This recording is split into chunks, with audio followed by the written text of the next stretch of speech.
नमस्कार. स्नेहल किचन या यूट्यूब चॅनलवर मी स्नेहल तुमचं सगळ्यांचं स्वागत करते. आज आपण फक्त रेशनचे तांदूळ आणि 1 वाटी हरभरा डाळीपासून अगदी मार्केटसारखा जाळीदार ढोकळा कसा बनवायचा ते पाहणार आहे.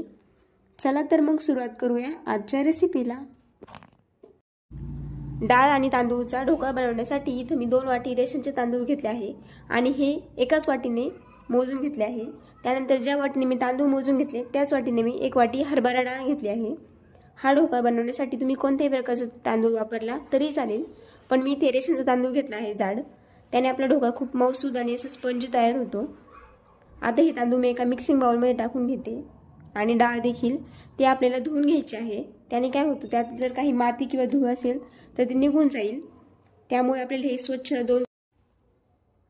तुम्ही इथे पाहू शकता मी डाळ आणि तांदूळ आहे ते आपले स्वच्छ धुवून घेतले आहे. हे मी 2 ते 3 पाण्याने स्वच्छ धुतले आहे. त्याने जी घाण असेल त्यामध्ये किंवा माती ती सगळी निघून जाते. आता आपल्याला डाळ आणि तांदूळ बुडतील इतकं पाणी टाकायचं आहे त्यामध्ये.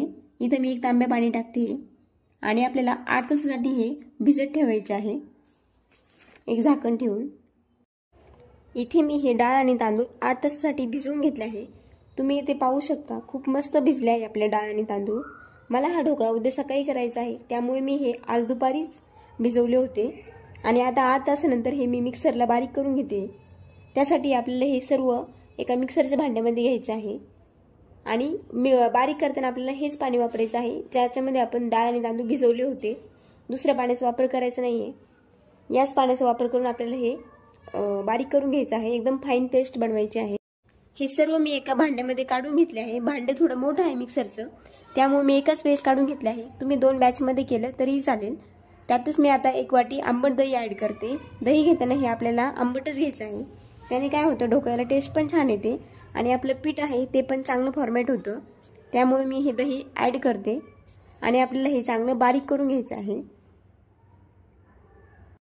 आणि बारीक करताना पाण्याचा थोडाच वापर करायचा आहे. आता हे आपण चांगलं बारीक करून घेऊ. हे बघा, इथे मी आपलं हे पीठ बारीक करून घेतलं आहे. आपलं ढोकळ्याचं बॅटर इथं तयार झालं आहे.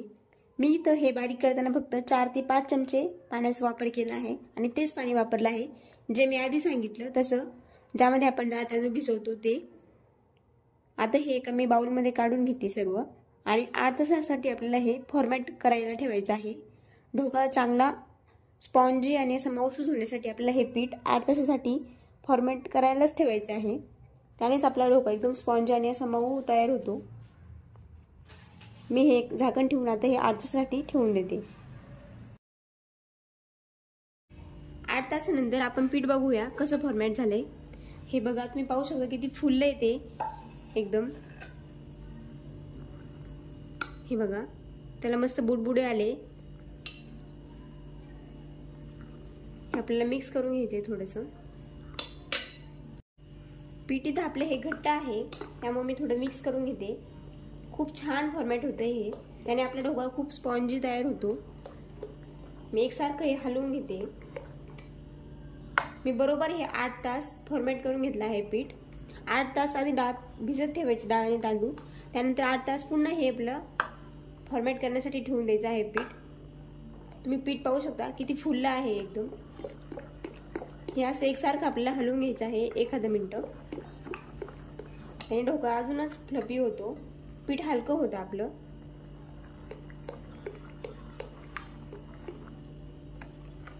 हे बघा, बारीक करताना दही त्याच्यामध्ये टाकायचं म्हणजे काय होतं, ढोकळ्याला टेस्ट पण खूप छान येते आणि पीठ अजूनच फ्लफी तयार होतं आपलं. मी 1 मिनिट हे असं फिरवून घेते. एकाच डायरेक्शनमध्ये आपल्याला फिरवायचं आहे, त्याने पीठ आपलं हलकं होतं. हे बघा, आता यामध्ये मी काही सुके जिन्नस टाकून घेते. मीठ टाकते मी त्यामध्ये चवीनुसार. त्यानंतर हळद मी फक्त चिमूटभरच टाकते कारण की मी इथं खाण्याचा सोडा वापरते, त्यामुळे अर्धा चमचा खाण्याचा सोडा. आणि हे मिक्स करून घ्यायचं आहे.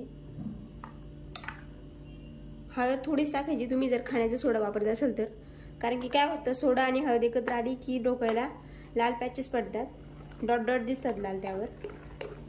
आणि एकसारखं हे असं हलवून घ्यायचं आहे। हळद आणि सोडा चांगला मिक्स झाला पाहिजे आपल्या पिठामध्ये।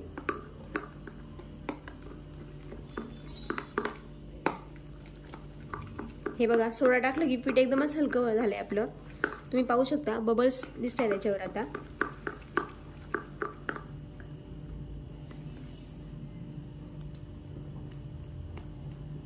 हळद आपली पूर्णपणे सगळीकडे मिक्स झाली पाहिजे। पीठ बघा किती फ्लफी दिसतंय आपलं।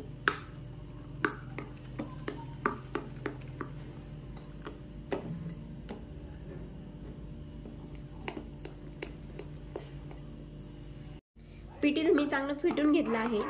आता आपण ढोका लावून घेऊ। मी हा कुकरच्या डब्यामध्ये ढोका करते, कुकरमध्ये बनवते मी हा ढोका।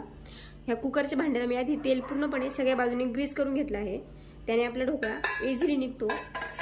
त्यामुळे आता मी हे बॅटर यामध्ये काढून घेते, पुन्हा एकदा मिक्स करून घ्यायचं।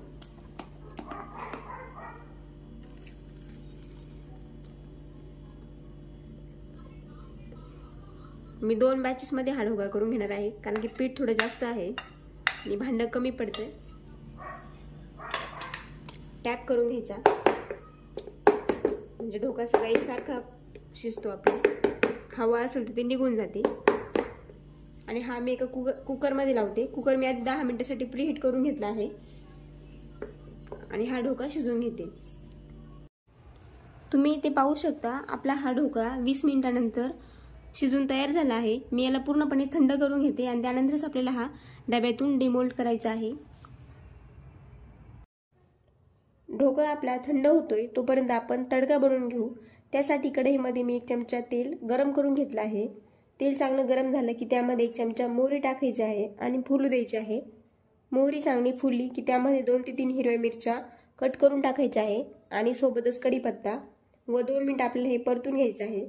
त्यानंतर आपल्याला त्याच्यामध्ये अर्धा ग्लास पाणी टाकायचं आहे आणि 2 चमचे साखर टाकून घ्यायची आहे। साखरेने टेस्ट खूप छान येते।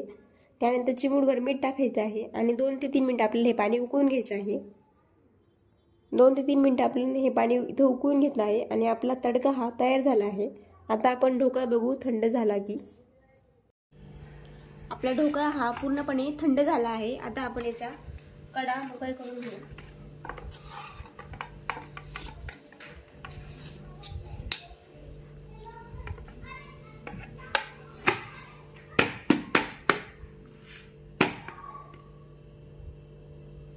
हे बघा ढोका किती मस्त निघाला आहे आपला। डब्याला अजिबात कुठेही चिटकलेला नाहीये।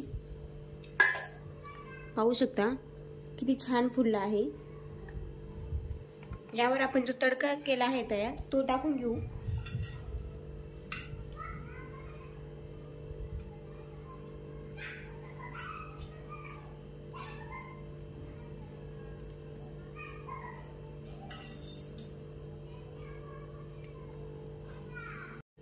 आपण जी तडक्यामध्ये साखर टाकली आहे त्याने ढोक्याला टेस्ट खूप छान लागते। असं गोडसर मस्त छान लागतो आणि खूप सारी कोथिंबीर टाकून घ्यायची आहे आपल्याला बारीक चिरलेली।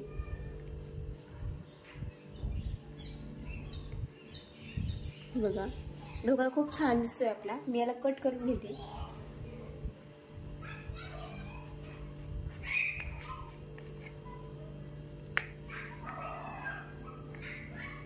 खूप मऊसूत झालाय आपला ढोका असा।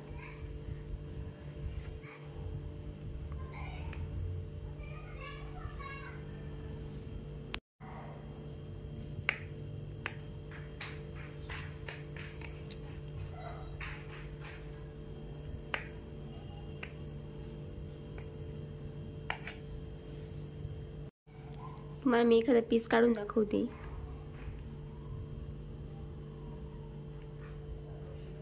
हे बघा ढोक्याला जाळी बघा किती छान आली आहे। तुम्ही पाहू शकता स्पंज पण झाला आहे।